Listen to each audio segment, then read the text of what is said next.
think I remember a couple of episodes where you caught the same guy. Wasn't there a teacher, a rabbi, or something that came back? The rabbi was only caught once. Okay. And he went to federal prison for 6 years or so. What a mensch. But yeah, exactly. And he's been back in in prison a couple times for violating parole. Really? Yeah, and you'd think that this guy would, get his treatment, get his life together, and move on. But he's been in and out of trouble over the years several times. And it's not, when you think of a predator and you think of somebody who maybe has this problem, in our minds we have an image. I'm also fascinated by who it is and how they look, and that's something to be cognizant of. It's not the scary person. It's not. And you talk about grandkids. In a recent sting that we did down in Polk County, Florida, one of the guys who showed up, and this is with Hurricane Milton bearing down on us, right? We actually had to cut the sting short.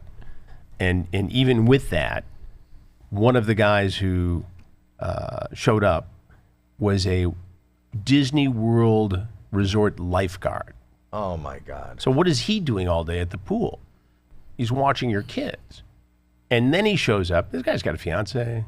He's got a supportive family. Wow. And he's there. It's a small world after all. In that shortened sting, exactly. We had that guy.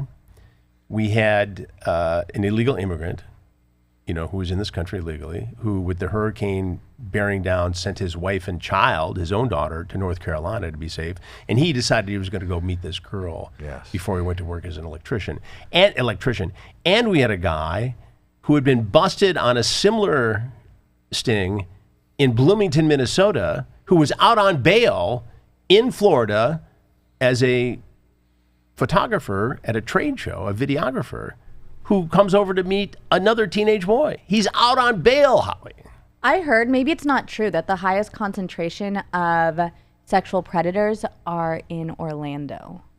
Oh, Disney World? Well, around Disney or around all the parks. amusement parks? That might not be true, but Is that true? She didn't do any research. She no, wants to do it now. someone told me.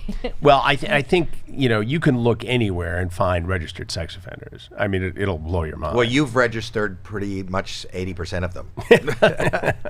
Do you not get depressed? I don't, because I think the work, first of all, we do a lot of other stories as well. I mean, granted, it's all in the crime space, and it tends to be dark-ish, at least. But, I think we're creating content that's important for people to see. I think we're somewhat of a deterrence. I mean, I hope so. I mean, I know guys keep showing up, so that sort of cuts against, the theory. But at least I'm getting people to talk about it. And if you can create a dialogue and awareness that didn't exist before, then you're winning, And a lot of these guys are facing justice, the vast majority. I mean, the conviction rate's, 97, 96%. Well, you have an abundance of evidence.